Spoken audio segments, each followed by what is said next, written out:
Alrighty, hello. My name is Kyle Ellison, and I am doing my author discussion on the Black Power movement.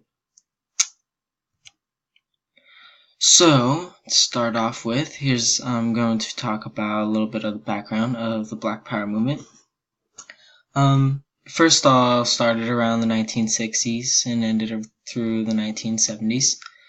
It was all pretty much started around blacks wanting civil rights because they thought their rights were unfair and unequal.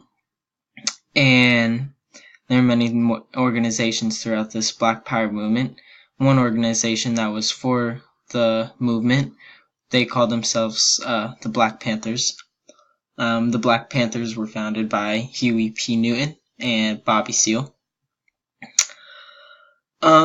The Black Panthers used violence in order to achieve what they wanted, including killing policemen.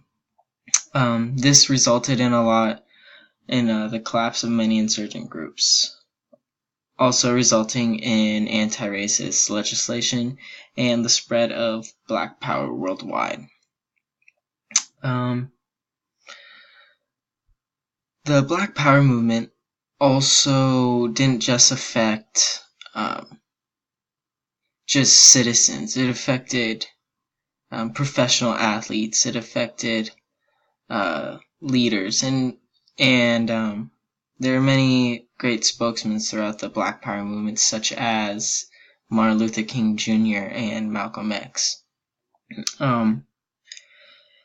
And there were also other organizations that were in this Black Power movement that were not necessarily for the movement, against the movement, and they called themselves the Ku Klux Klan or the KKK.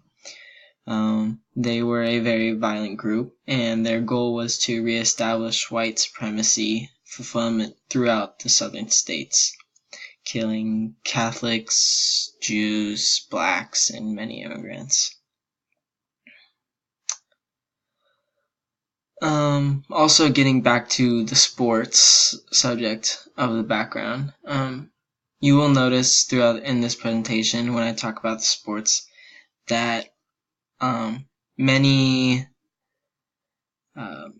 like symbols used that sports people used back then are actually used today in today's society, and sports can definitely relate back and forth on what's happening in today and what happened back then. So I'm going to talk about Martin Luther King Jr. and his role in the Black Power movement. He was born in 1928 and died in 1968. He was the pastor for Dexter Avenue Baptist Church in Montgomery, Alabama. He was a nonviolent protester for the Black Power movement, and in 1965, he launched a voting rights campaign in Alabama in order for Alabama to get their voting rights. In the next year, in 1966, he fought for housing discrimination and employment discrimination in Chicago. And most people thought that Martin Luther King Jr.'s nonviolent protests were not doing the trick, and thought that violent protests were the only answer in getting what they wanted. So a lot of protesters and blacks still followed Martin Luther King Jr. in his nonviolent protest, but many others went to follow Malcolm X and join, I guess, kind of his side of, or his protest side of trying to get civil rights for African Americans. He was more of a violent type. Also about Martin Luther King, he had a famous "I Have a Dream" speech that he said during the Black Power movement that really got to people, and really hit them hard, and definitely got a lot of support from that speech, and definitely changed a lot of people's views from it. So Malcolm X. Malcolm X was born in 1925 and died in 1965. His actual last name was Malcolm Little, and he changed it to Malcolm X after his father was killed by the KKK. He changed his last name to signify that he was rejecting his slave name, which was Little. After the 8th grade, he dropped out of school, and his nickname was the Detroit Red. Malcolm X wasn't really the popular kind of kid back then, and definitely was always looking to get into trouble. After the 8th grade, when he dropped out, he was sent to prison for being caught with robbery. And after he was released from prison, he converted to Muslim and was adopted to the Nation of Islam. When he became adopted to the Nation of Islam, he kind of developed the Muslims' preaching skills, and he became a spokesperson for the Nation of Islam. And being a spokesperson, he talked to many cities and organizations across the country. And he encouraged young, disadvantaged black folks to search for confidence in the segregated country. He also, like I said in the last slide, he was more of the violent protester.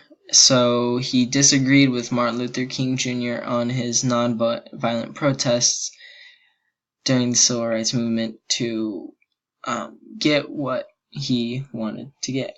And he died by getting killed by being killed by the Nation of Islam after he left. Now the sports part of the Black Power movement. So during the Black Power movement, Muhammad Ali, he was a professional boxer, and he rejected the induction of the armed forces on both religious and political grounds. And other boxers joined him in doing this. And as you can see, he not just influenced just boxers, but he also influenced other African American athletes. As you can see in the bottom right picture, those are 2 track athletes that are holding their fist up after winning, to show that they wanted more respect and how they are not treated fairly, and they're treated unequal compared to whites. And you can see this today, actually, in football, NFL football. There's people who are taking knees. Colin Kaepernick started taking a knee in NFL, and by doing that has definitely started a reaction among people, and has definitely started a movement. Could be the same movement, maybe like we're seeing now, or I meant like the Black Power movement. I would say blacks aren't getting the best treatment they are today in society, and definitely professional black athletes are showing that in the sports that they play by taking a knee, raising their fist,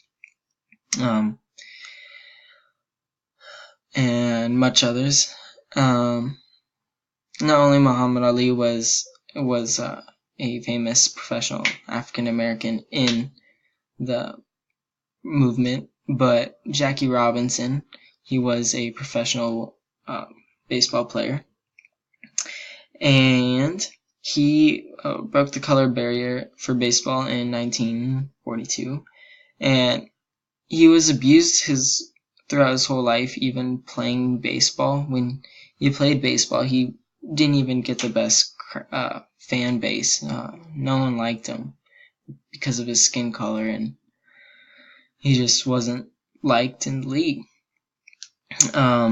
But he showed determination, and not only was he the first person to break the color barrier, but he also was the first black person to get the MVP in baseball after winning the World Series and taking the Brooklyn Dodgers to the World Series, the national championship.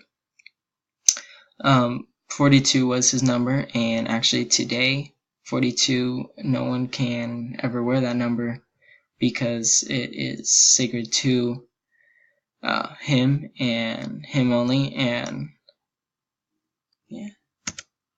And these are my sources that I used, and that is it. I hope you liked my presentation. Bye, guys.